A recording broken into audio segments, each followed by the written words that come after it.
So thank you for tuning in. Jumping into my first paper, this topic is going to be focusing on obstetrics. The title of this paper is Effect of Post-Cesarean Delivery, Oral Cephalexin and Metronidazole on Surgical Site Infections Among Obese Women. This is a randomized clinical trial. This is published in Jama, and the importance of this study was to understand how we can lower surgical site infections. There's an increased risk of obesity in the United States, and there's an increased prevalence of obesity. And in patients who are obese undergoing C-sections, there is concern for surgical site infections, and this paper is addressing how to lower surgical site infections. Their objective is to understand if surgical site infections differ in patients who are obese who undergo C-sections when either undergoing no antibiotics or cephalexin and metronidazole in the postpartum period. The way the study is designed was, this was done at one institution, University of Cincinnati, and what they looked at was patients who had a pre-pregnancy BMI greater than 30, and they tracked them through their pregnancy and then randomized them to a group, double-blinded, and determined one group to get cephalexin and metronidazole and the other group not for 48 hours in the postpartum period. And then they took those people and watched them for 30 days and then counted the number of times that they got surgical site infections. The main outcome of this paper was simply surgical site infections, which they defined as any superficial incision, deep incision, or organ/space infection within 30 days after cesarean delivery. The results of the study among the 403 different participants was that in the placebo group, the average surgical site infection rate was 15.4%, while in the group that had metronidazole and cephalexin, the infection rate was only 6.4%.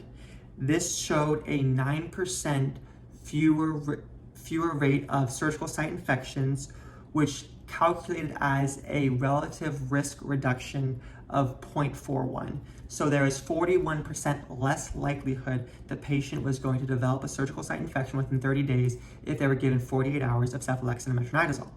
It is interesting to note, however, that while this was a single center study at University of Cincinnati, the surgical site infection rate for patients was around 20%. And when they looked at specifically this population, it was 15% was what it was in the placebo group. And when you look at other papers and other sources, the rate of surgical site infections ranges from 3 to 15% worldwide. So it is unique that this center had a higher infection rate, which might be associated with a bunch of other factors. But at the end of the day, this was normalized because the placebo group and the metronidazole cephalexin group were both part of the same population cohort. So thinking about the paper, or at least when I think about the paper, it makes sense logically that if you give someone antibiotics, there should be a decreased risk for them to develop an infection, which makes sense. Papers have shown that giving antibiotics reduces infection risks as well. They specifically mentioned that an Elliott and Flaherty paper also showed that prolonged courses of cephalosporins decreased the risk of endometritis. And speculating, I'm sure that if you maybe added additional antibiotics on this as well, it would probably reduce surgical site infections even more.